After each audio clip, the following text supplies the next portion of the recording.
On this episode of Inner Voice. Parents, you're afraid of them being hurt by the outer world, but the hurt you are providing is worse than that. Oh, say that again. Yes, we do things for our kids because we love them, not because it's what we want. The investigation that, no, your kid is just a human being you made. But like they're a three-dimensional human being with their own wants, desires, chutzpahs. Can chutzpah be plural? Chutzpah singular? Chutzpah. Sure. You are not your parents' mistakes. What they couldn't give you, you now have the power to give to yourself. We are here in beautiful Los Angeles, California. Zach, do you like when the royal we is here, just meaning Jeffrey alone. But you, Zach, how are you doing today? Oh, I'm fantastic. I'm This so is going to be an pleased amazing here. episode. It's amazing. Can we give a little Easter egg away that we record the interviews Absolutely. first? I don't think that's blasphemous. I also think it's nice because then we can do the intro and the outro informed by how the interview went, right? Exactly. So it's very smart. Right. And our guests today are incredible. I know. Well, that's what I was going to say. The interview we just did, because we filmed that first, we record that first, made me emotional and just cry over my own childhood. Because we're here to talk about parenting. But of course, we're going to talk about it in a metaphorical sense. That, anyone who has been parented, anyone who is a parent, anyone who interacts with other human beings. I mean, I'll just say it spiritually, Zach.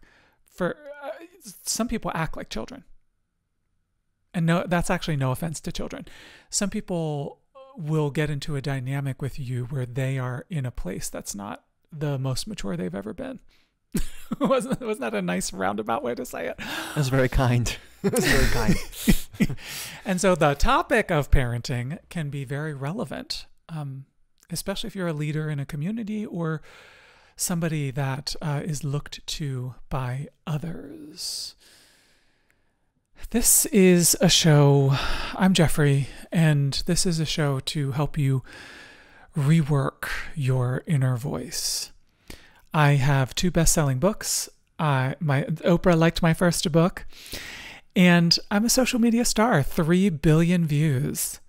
And do I talk about what it's like to be a human being and growing up, having grown up with parents? I wonder, Zach, parenting is such a relevant topic throughout one's entire life when it comes to spiritual growth and healing. Wouldn't you say? Well, I mean, of course there's exceptions, but who has not been parented and or guardianed by someone?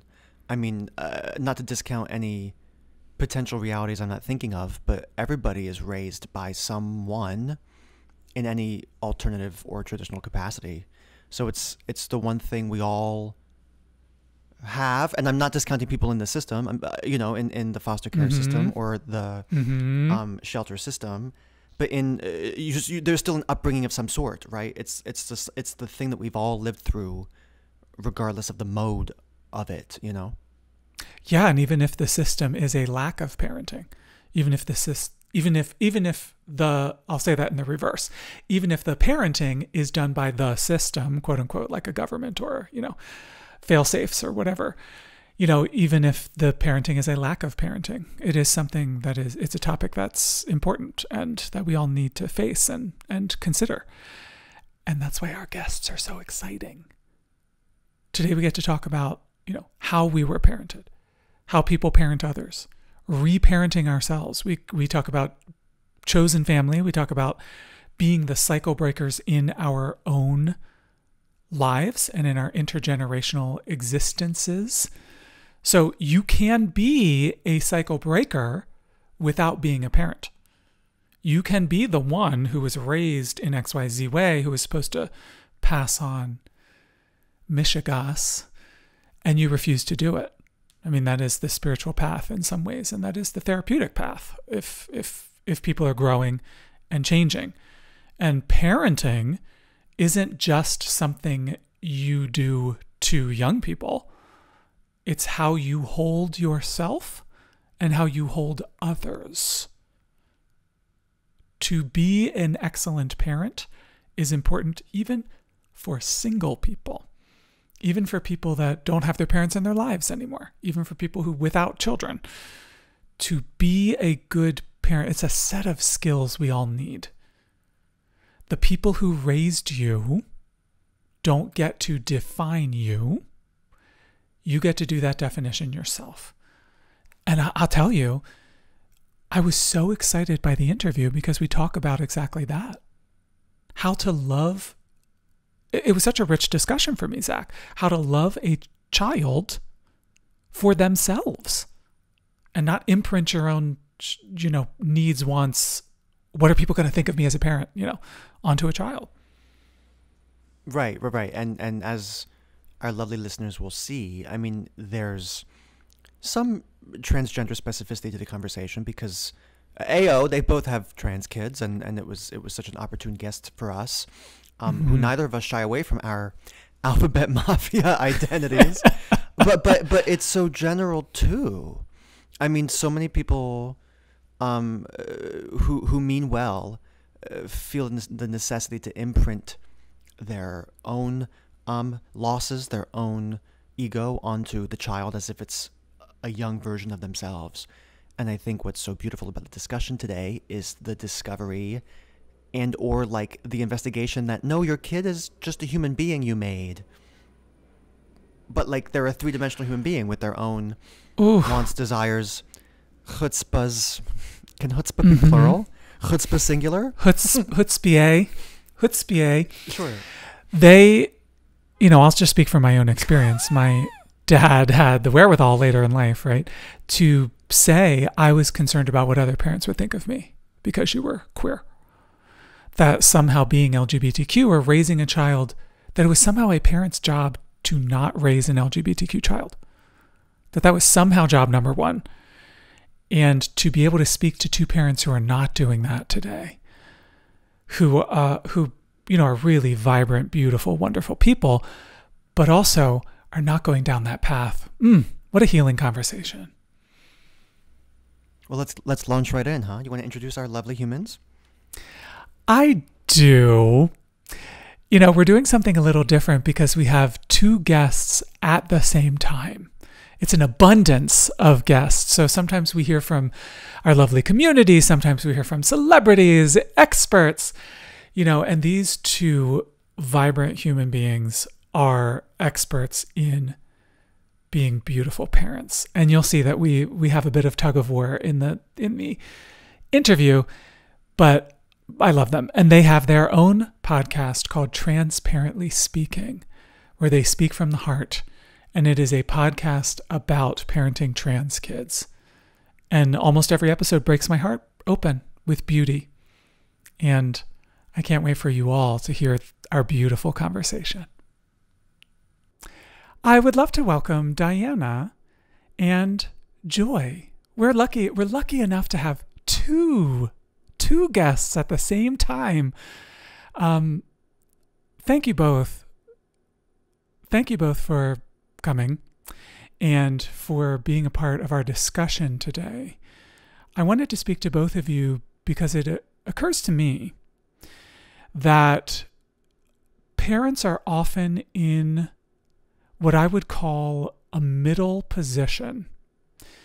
Perhaps we didn't get, and I say we, I'm not a parent, but perhaps our generation didn't get skills that we're all learning right now, self-care, kindness, self-respect, and we're trying not to pass on anything we didn't like about the parents we had. So we're in this middle spot where we're trying to be the cycle breakers, but we weren't given many examples about breaking the cycle. And so we'll start with you, Joy. How do you feel about breaking cycles these days? And how do you feel it's going with you and your family? Well, goodness. Thank you, Jeffrey. It's lovely to be here. You're welcome. I We'll start with an easy one, just I'm real like, oh gentle. my goodness. Okay. Right away, breaking cycles. Well, I feel strongly about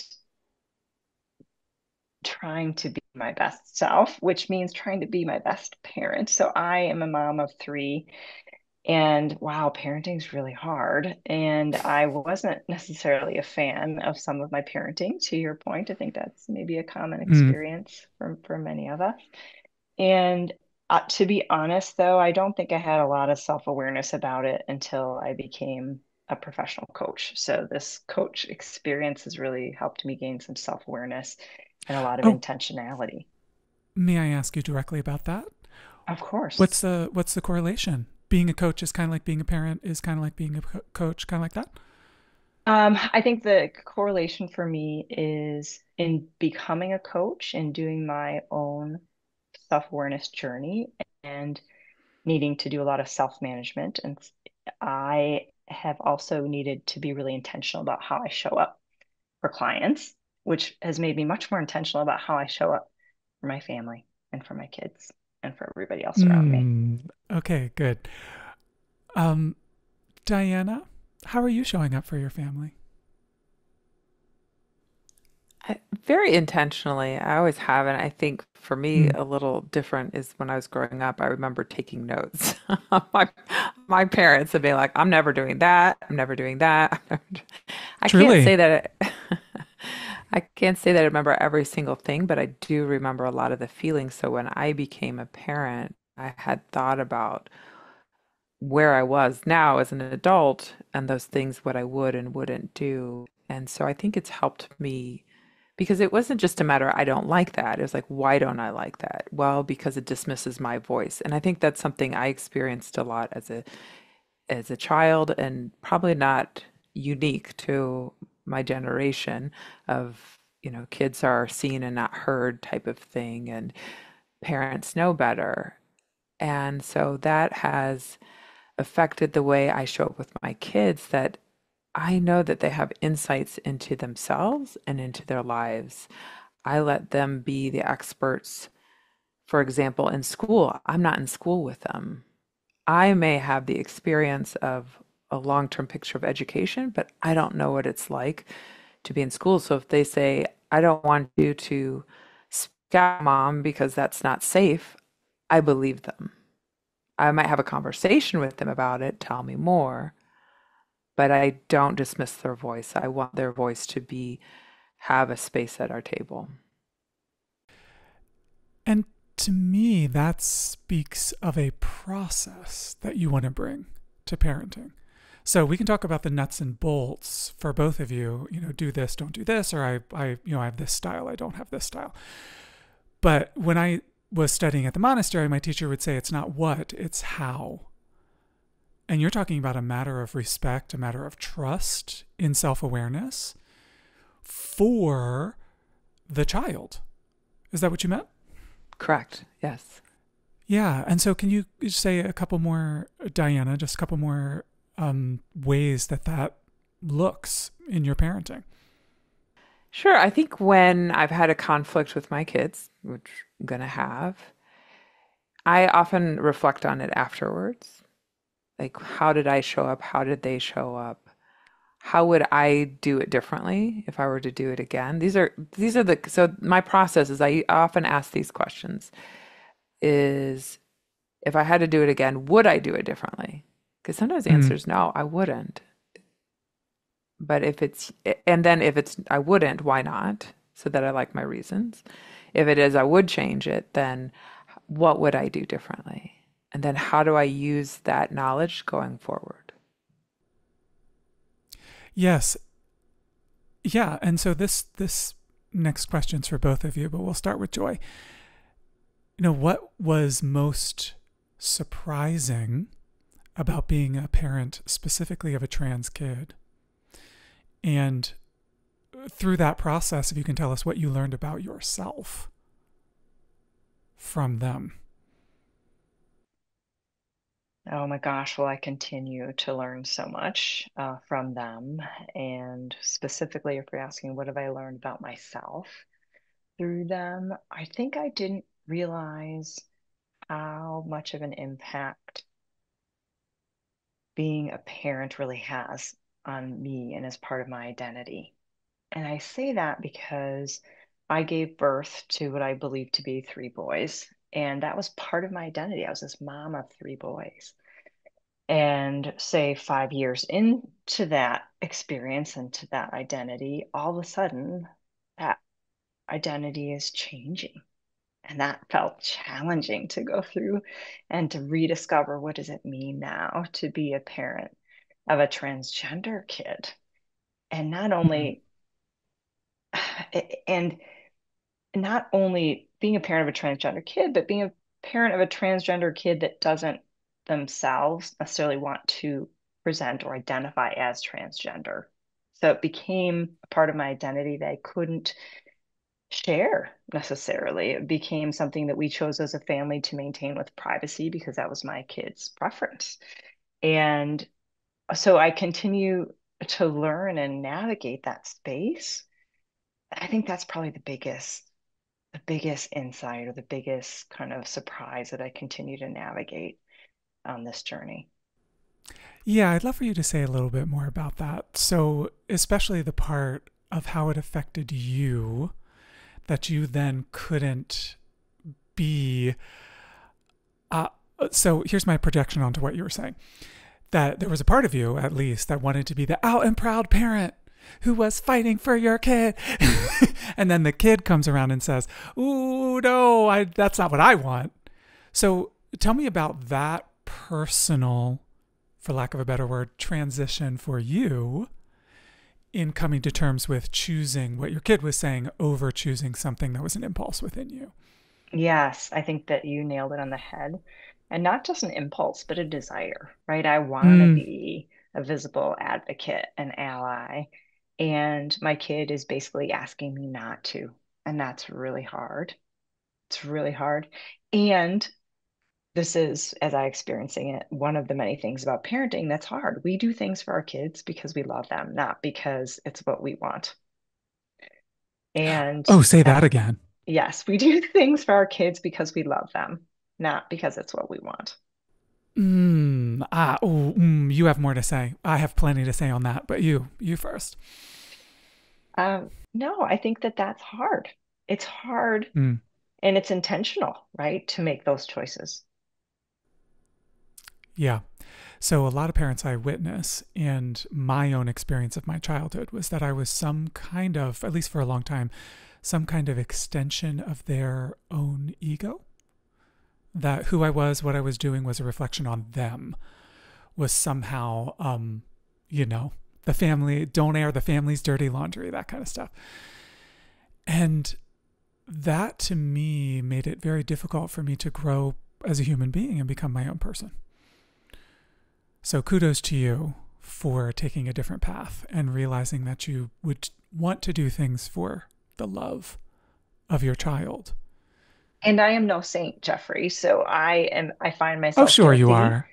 Guilty though, just of what you're talking about. So my daughter, right, the amazing Mm-hmm. human being that we're talking about, Samantha, my daughter Samantha is an amazing athlete. And I find now because she's passionate about this and love this that I want it. And sometimes I wonder, oh my gosh, do I want her success there some even more than she does? And I have to watch myself all the time. Right. I'm like, I only want you to do it if it's fun. Like I'm saying the words, I'm hoping that it's real. And because I see one, the joy she has in it and the success she has in it, I continue to encourage her. But I have to watch myself. Like, I don't want her to do it because she thinks I want her to do it. I want her to do it because she wants to do it.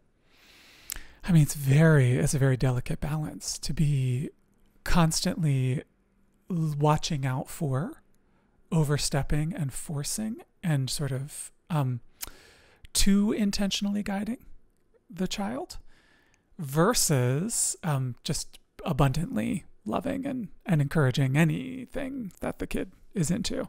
Is that what you're talking about? Exactly. It's a Yeah. balance. Yeah, it's a big balance. And Diana, could you say a little bit about this concept that you need to step back and let go of what they are asking for and what you're asking for, in the sense of not having an egoic ownership over trying to get your child to do X, Y, and Z that would reflect on you. Did you have a similar, learning experience? Yes, I think that was one of the biggest changes when my first one transitioned, was that prior to that, as a parent, Mm-hmm. I very much thought their behavior I had control over. Sorry. I'm 4 kids in now. That's a Yes, joke. that. Mm-hmm. Like, I have full awareness. I have no control. Right. But beyond that, wanting them to behave, I think I was very strict with the older two because I wanted them to be seen as well-behaved kids. And so I thought I had that control and therefore had judgment of my own kids and other kids. And when my first one transitioned and I dealt with the judgment of the community of what that meant, their thoughts on my parenting, their philosophies, and I recognized, wait a second, I have no control. And I often said to people that I would get the comment frequently, wow, you're so brave to choose to allow, or not, how is it worded? Oh. To choose for your child, something along those lines. Mm-hmm. And I said, I don't have a choice in the matter. It's not a choice. My child is who he is. The choice I have is whether or not I'm going to allow him to express himself or not. That's my choice. Yeah. And I choose to allow all of my kids to express themselves as who they are. So I think that was the biggest. And then and I think that was the biggest awareness. And then that came into being less judgmental of others, being less judgmental of my kids, seeing like, if they were sassy, instead of like, that's a reflection of my parenting, why are they being sassy? Like, what is going on for them? Are they feeling unsafe? Did Just they to clarify, sassy is a bad genetics? thing? Is that I know. Sassing So- back, as we used to say. Yes, that's what we said when I was a kid. Yeah. So you went through a personal journey of growth. You might even say, I'll put a very fine point on it. You might even say having a trans child is a gift.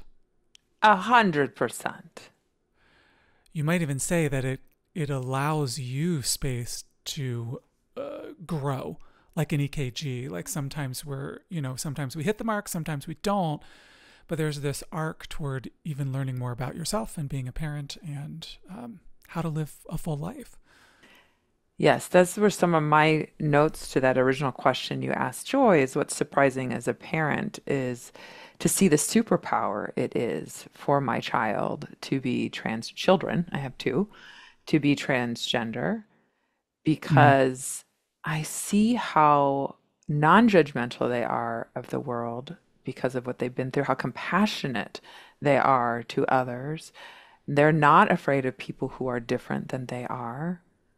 And so it's the most amazing, beautiful thing. And that has had a ripple effect on all of the rest of us, their siblings, my husband, myself. And I think that's the thing that I've learned about me is it's made me reflect on who I am and owning it rather than trying to conform to others. Owning it rather than trying to conform to others. Joy, it seems like both of you act in some ways as the buffer person for your child. You need to be the person between your child and the world sometimes. Can you speak about that process and how that's been for you? Yeah, I think that's an interesting observation. I don't know if I would necessarily say buffer, but as you say it, I guess it feels like it fits. I feel like protection Mm. comes in there. Um, I feel like there's this consideration around privacy, right? Supporting my child's desire for privacy. And I think a big part of the quote buffer is in navigating our quite complicated world and its many adult systems like healthcare and education. And so Mm-hmm. that's where I feel, that I'm doing some of this buffering. Yes, and that to me is why having you on the podcast is such a powerful experience, that this is a metaphor for all parents. They may just not know that they may be in this role for their child. And the two of you I happen to know are both excellent parents. You made a joke that you're not, what'd you say? You're not a saint. You are, to me. And it's largely because of that willingness to grow yourselves. So Joy, when I'm coaching with people, we often have a discussion, if you could pass on one lesson to your kid, what would it be? And then I trick them. And I say, how are you doing, with giving yourself that? How are you doing with living that lesson for yourself? But both of you, if I may say, are living the lessons for your kids. And that to me seems like one of the true gifts of having trans families. I totally agree. It's a gift for sure. And so, Joy, what do you do about people in the family that don't get it, that are resistant to your child and who they are, and on and on? Well, I will say I'm super grateful and blessed that our family in general is very supportive, and they have always been, both sides of our family. Every once in a while, there's a rumble about, um, grandparents, friends, or family members, their siblings who don't get it or aren't maybe willing to be supportive. But within the family, at least their front face is of support for us and for our child. And Front face is good enough. That's what I'm yeah, hearing in what you're... it's pretty sufficient. But we do know that there continues to be a lack of understanding. So we had a really interesting and powerful conversation around Christmas last year, after our newly elected president, was announced in November.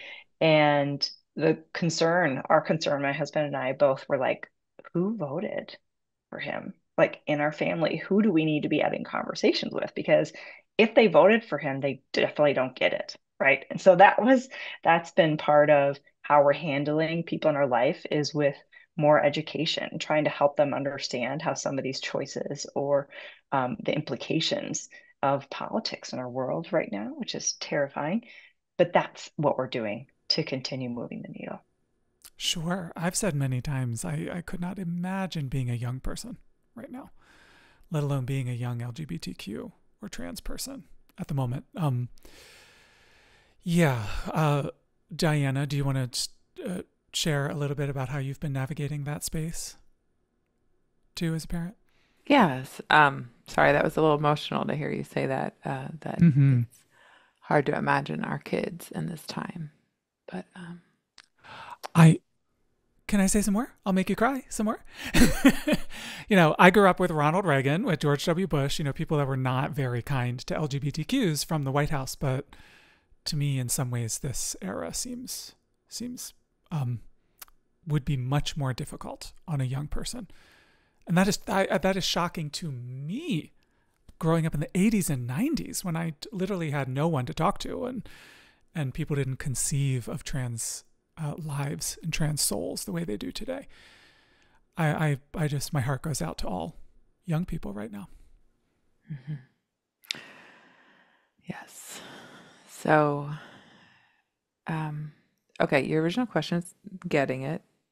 When it comes family members who get it, you can address that, and I'm gonna anyway the world. I think for people more distant, it depends their role. I'll be honest, people more distant, then I kind of let them go, because I don't have the energy for it, especially now more than ever. My energy is less to try to navigate those relationships.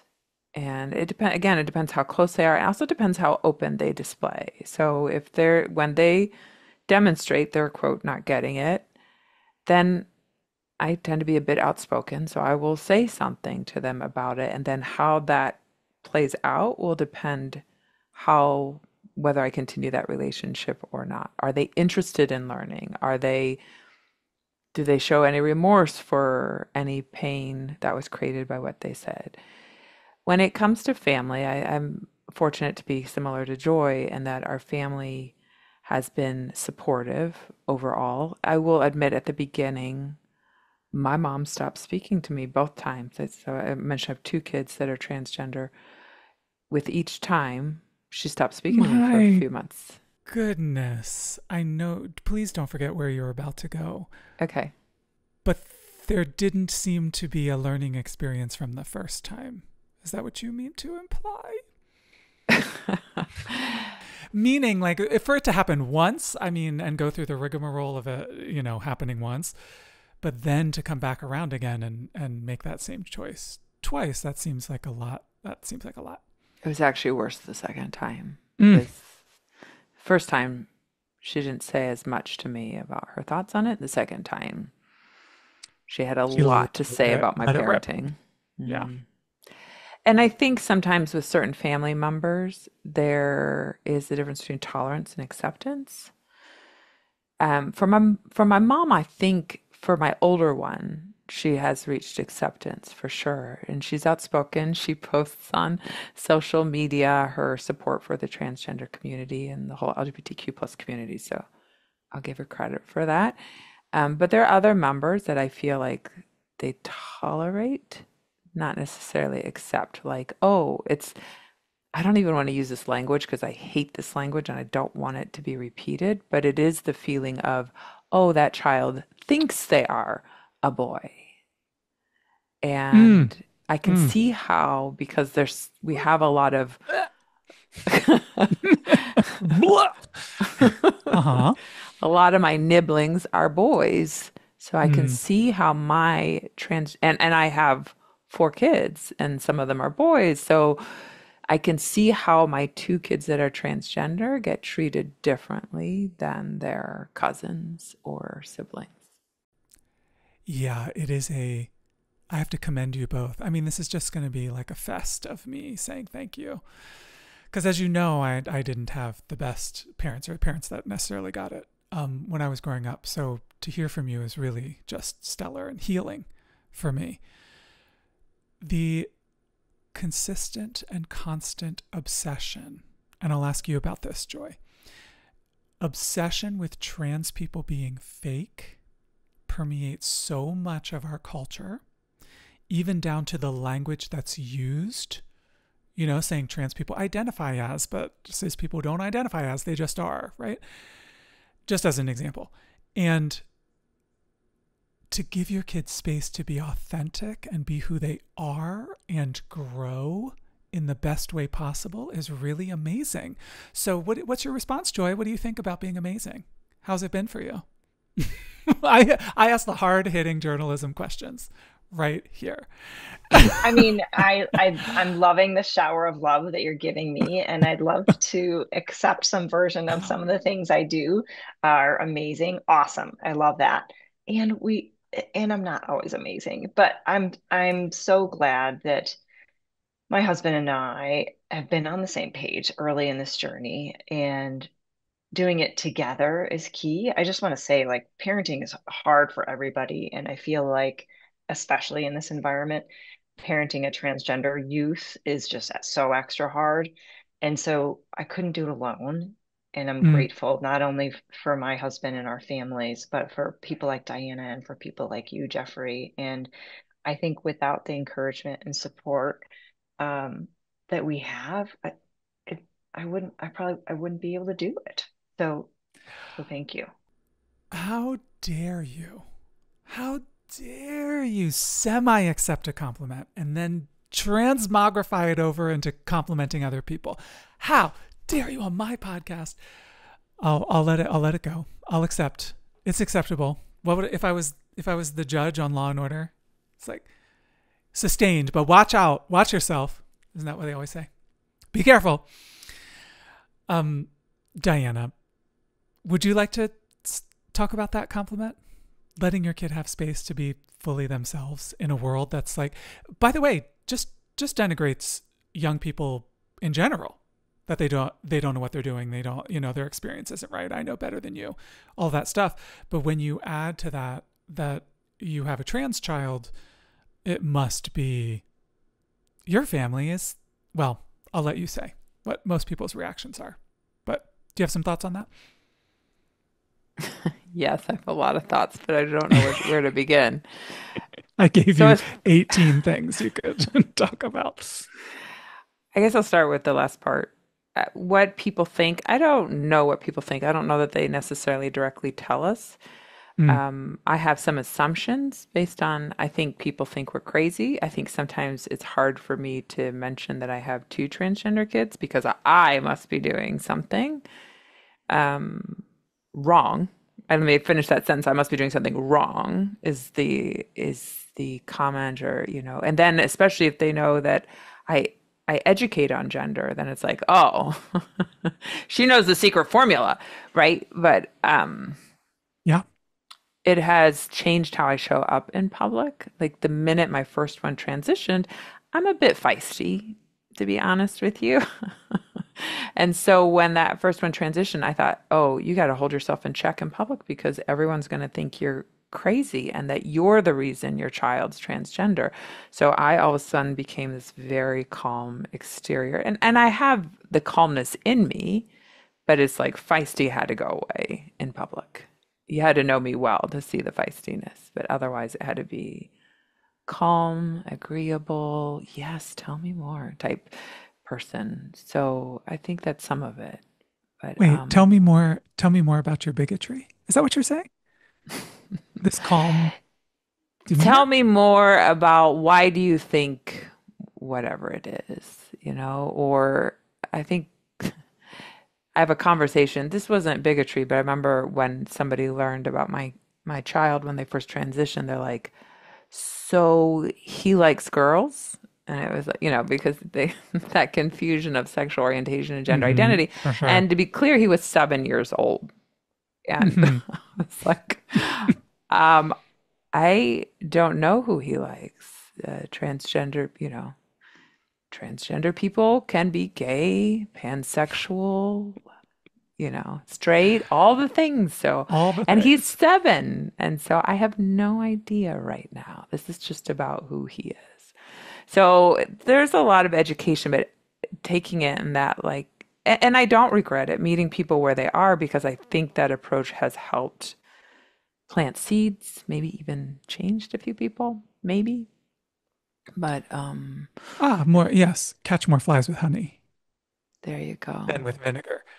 But then you have to find an outlet somewhere because sometimes when people ask you about your kid's genitalia, which I've just, Like, especially when they're like 7 years old. I'm obsessed with Law and Order, but that's like the lawyer coming in the room saying, "This conversation's over. My client's out of here." Yes. Okay. So I'm going to make a joke, and I'm caveating that it's a joke, and then afterwards I'll also say it's a joke. But do either of you want to weigh in on how your family was the reason Donald Trump got elected? Either of you? Joking. Kidding. It's pronouns. It's care for trans kids. That's why we're here, right? All right. How dare Um, we want our children to get acceptable medical care? right. Well, underneath my joke, my rather clumsy joke, is the idea that loving your kid could be quote unquote too woke. Affirming your trans kid could be some sort of parental overboard. And what I see in front of me in this lovely Zoom are parents that should be the model for all families. And I know, Joy, you're going to argue with me. You're not a saint. It's noted. I wrote it down. And I never wanted my parents to be saints. I really just wanted them to act like you all are acting, with honesty, integrity, openness, kindness. Well, I Yeah. think I just want to say that I think we want everybody to act that way. And Mm, when we have a president in the office that doesn't model those behaviors and doesn't acknowledge that transgender people exist, right? Like these are the barriers that we face. And so, yes, we acknowledge our kids because it's real and it's an experience and it's devastating that a good portion of the world is refusing to understand that. I'm glad you used the word refusing. I think that's lovely. But Diana, you were trying to jump in. Did you want to also respond? Yes, it goes back to the compliment that you were giving us of being amazing parents. I am so uncomfortable with that compliment because, so excuse me for doing this on your podcast. Um, Go, go for it. and it's because for me, what Joy and I do accepting our kids for who they are, and I use it plural, all our kids. It's not just our transgender kids. If we're accepting our kids for who they are, to me, that is part of our job as parents. So to be like, oh, you're amazing, that's so incredible. It's like, no, I'm doing what I'm supposed to be doing. So that's Yeah. where it's hard for me to take the compliment. It's like, well, I'm not doing to me anything above and beyond. And I say that and it's been pointed out to me, yes, but a lot of parents don't do that. And I'm like, You're already rebutting my rebut. I have heard it all, Jeffrey. I have Yes, heard it yes. all. And A lot of parents don't do it. You I want to address understand that that. part? Or yeah. Well, and I'll address that part with a little bit of what Joy was saying. The thing that scares me the most in the current political environment we are is I often think of those kids now that are coming out to their parents and those parents who are all scared. So the parents that don't do what we do is out of fear. And now that fear is even more elevated to what is the world going to think? What is their life going to be like? And so a lot of parents are, excuse me for being judgmental, but misguided to think that suppressing their kids is protecting them. And I often tell parents, you're afraid of them being hurt by the outer world, but the hurt you are providing is worse than that. Ooh. Ooh. Ooh. I was 11 when I came out. My mom said, "You're too young to know about that." And later in life, she said, "I was just trying to protect you because I knew you wouldn't have a good life if you were that way." But I'll go beyond misguided, deluded, and off track, off base. If anyone's asking or looking for my opinion, and I assume both of you would agree, what kids need is utter acceptance for who they are. Yes. Yeah, Because they need to be seen and loved for who they are. And Joy, will end with the point you made. I'll just underline it. Everybody should be acting that way. Right? The conversation we're having is metaphorical. Whether you were parented, you are a parent, whether you interact with anyone in the world, let us do it with seeing who they are, respecting and loving and accepting who they are. Thank you both. It means the world to me. And I'm so glad you stopped by. Thanks for having us. Well, what a gorgeous conversation. What gorgeous people, what beauty, what kindness. I'm the luckiest person on earth to do this work and to talk to people like that. On to trivia. Oh my God, that's me. That's my cue. Hi. Well, no, wait, it was supposed to be space for the theme song. Am I not supposed to? I mean, Wait, well, okay. No, I know. I'm sorry. Okay, insert song here. Trivia. Fantastic. I love that song. Every time Now I do it's you. that, I do that, I think, are we gonna get branded? I think Activia, trivia. Like for some reason, I think What is that? we're selling probiotics. This is not a sponsored. This is not a sponsored trivia question. That's all I have to say, right? This is non-sponsored. Yes, Jamie Lee thank you. Curtis, if you want to come on the podcast. We're ready. I mean, that would be a great interview. Okay, That'd be a send it. sensational interview. Everybody I will. send it to Jamie Lee. My question for today is, according to a 2023 Pew Research study, what 2023, percentage? the year of evil. The year. I Sorry know. to interrupt you. No, it's fine. This is from the Pew Research Center. What percentage of U.S. adults say they had a difficult relationship with at least one parent growing up?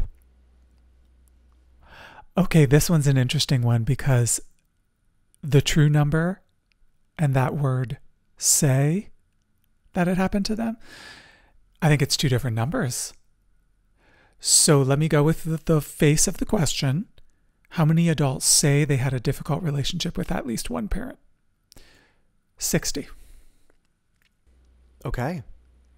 We'll find out more later in the episode. 60.5. 61%. I'm trying to do prices right. Great. Okay, well Jeffrey's locking in their answer at 60.5%. You all lock in your answers at home. Okay, lock in your answers in your head, and then we'll come back and we'll reveal the Why answer. Why is trivia like the most fun in the world? Later in the episode. Because trivia is amazing. Okay. I can't wait to find out. Me neither. Hi, I'm Diana. And I'm Joy. We're two moms of transgender kids who transitioned young, and we stayed pretty quiet about that in real life. But on Transparently Speaking, we say all the things we can't always say out loud. The fears, the joys, the things we're still figuring out. Our families live non-disclosed, which means most people around us don't know our kids are trans. That's exactly why we wanted to share with this portion of what our life is really like behind the scenes. We talk about everyday things, sports, teams, sleepovers, school, and also the bigger stuff like anti-trans legislation and what hope looks like when things feel hard. We don't represent every story, just ours. But if hearing about our experience helps you understand more, feel less alone, or become a better ally, we're glad you're listening. We dive in, Transparently Speaking. Join us to listen and subscribe wherever you get your podcasts. Such a beautiful time we're having today. I mean, in the world we're in, there's no other work I want to be doing, Zach. You have a community question for me? Oh my God, I do, but can we hold for Plain? I live right next to LaGuardia. Let's hold for Plain. Oh, hold for Plain. Is this going in the episode? The whole thing. I think it's funny, but no, I'll put it in the YouTube and maybe I'll cut it out of the audio only because it's a little dead air. Okay, our community question. So we had this Discord member, which we'll talk about the community later. We actually have Jeffrey's Safe Space is a community that you can join online at jeffreymarsh.com. And so sometimes the Discord members choose to leave their handles, their screen names in here, and sometimes they choose to be anonymous. And so this is actually a lovely anonymous Discord member asked, Jeffrey, I'm realizing my inner critic sounds exactly like my mom. I knew she was doing her best, but I still You paused because you knew I was going to start screaming. No, because my mom listens to this podcast, so no shame. I love you, Mom. Yes. But so does mine. I know she was doing her best, but I still carry a lot of pain. How do I start reparenting myself without hating her in the process? The good news is asking that question is the most important step. In Buddhism, it's supposedly something that the Buddha himself said. Anger is like picking up a hot coal from a fire and throwing it at someone. They might get hit by the coal, but the most damage is done to us. We're the ones burning. And so most people just get caught in the hating of their own parents for a lifetime. And they never come out of that loop. And I'm not disparaging anybody. It takes a lot of work to come out of that loop. But the fact that you know there's an outside to the loop is the most important step. So kudos for that. Now, shall I tell you how to get out, how to get out of there? We all are doing the same work constantly, whether that voice sounds like mom, sounds like a teacher we had, sounds like a dad, sounds like the voice on the Teletubbies, right?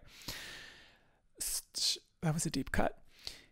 No matter what it sounds like, it's our job to change our relationship with it.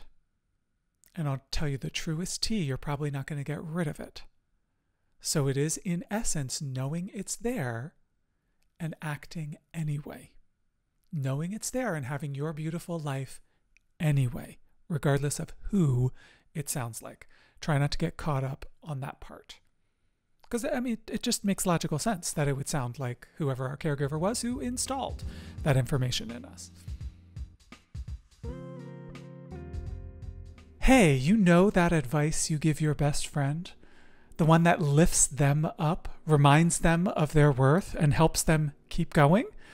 Yeah, what if you actually took it yourself? My book, Take Your Own Advice, is the permission slip you didn't know you needed. It's a guide to self-kindness, to finally believing in yourself the way you believe in others. Packed with wisdom, warmth, and that signature Jeffrey magic.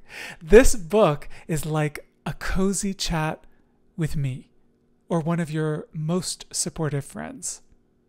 So, if you're ready to stop second guessing and start thriving, grab Take Your Own Advice wherever books are sold. And hey, this is your sign. Hey, beautiful soul, Jeffrey here. Are you ready to finally release what's holding you back? Step into your power and live authentically as your truest self? My one-on-one life coaching sessions offer you personalized guidance, heartfelt support, and transformative insights that are tailored just for you. Let's journey together toward greater self-love, clarity, and empowerment. Apply for life coaching at jeffreymarsh.com. You deserve this personalized care, and I'm here for you. It's time for my favorite part of the show. Activia, not sponsored. No. I am getting the answer to the trivia question. Lay it on me, Zach. Let's review and then answer. I'm ready. Right. We always read the question again first. The original question from the Pew Research from the Pew Research Center. What percentage of U.S. adults say they had a difficult relationship with at least one parent growing up? Okay. The answer is, according to Pew. Wait, I said 60 something, right? You said 60.5. Oh, right. Price is Right rules. According to Pew, 31%. 31% of adults report having a difficult relationship with at least one parent growing up. People can't see the video, but my jaw is on the floor. I'm shocked and shooketh. Can I tell you why? I mean, I think you are correct. Maybe it says, maybe people can Google the study and it says, exactly how they phrased the question. And maybe, we can infer that people didn't want to say they had a difficult relationship. But as far as I can tell, almost all people have to deal with some sort of form of childhood difficulties at some point. I think it is incredibly rare in the system we have, but also incredibly rare in the system we have to grow up with two kind, loving, wonderful parents. Sad to say. But maybe it's just the milieu I swim in as well, and that's part of it because of the work I do. You have opinions on this, Zach? No, but I mean, I only because you said it so well. But I would like to commend, not making it a joke. I would like to commend your use of the word milieu. It's gorgeous. Thank you. I put an X on the end of it. Mix. Yeah. No. But I can I comment again on please. Report having, because that's what you said when I first asked the question. Right. You said how many people were honest about it versus how many people really feel that way. I mean, 31% of people were brave enough to say so. And me and you know from all the other things that we're doing, from, about percentages and about how many people show up to something, how many people you can project to actually participate if they claim they're going to show up to something, right? Like we know all this stuff now. And 31% is a huge number. That is true. Of people to be honest, you know what I'm saying? Like nearly a third. Yeah. Yeah. And that's the honest people. So I could, mathematically speaking, I could even imagine the number of people who actually experience that. If 31% are reporting, I could imagine it being 70, 80% are actually experiencing it, but only 31% are brave enough to say so, right? Indeed. And from our example in our our episode today. It's wonderful to be around wonderful parents, regardless. And with that, it's time to say goodbye again. I really love you all, and I want you to have a special present in a moment. But first, I have some reminders for you. You are not your parents' mistakes. What they couldn't give you, you now have the power to give to yourself. And I will tell you, forgiveness doesn't mean total access. It is possible to forgive people like parents from afar and maintain your boundaries. Parenting is not a practice. It is, Parenting is a practice. It's not perfection. That's what I mean. Because whether you're parenting others or yourself, it's okay to continue to learn, as we saw from our guests today. And you deserved to be held, not hurt. That's the most important thing to remember. You being taken care of should come first. And it must come first. And now for that special gift. No matter where you are, we're going to do a kindness meditation together. Please close your eyes.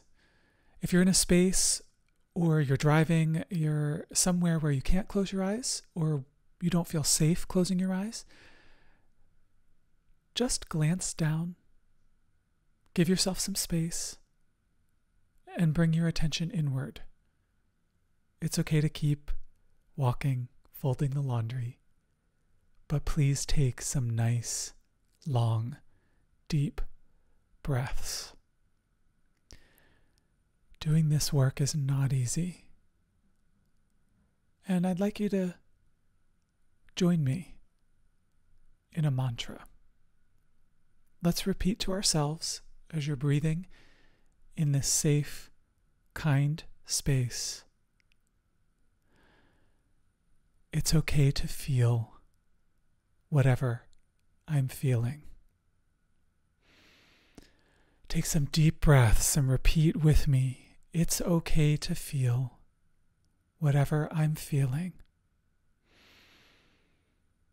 It's okay to feel whatever I'm feeling. And we'll take one last beautiful cleansing breath together. Exhale first. Get all the breath out. And then as a community, as a world, as a globe, inhale. Big, big breath. Hold the breath there. And exhale.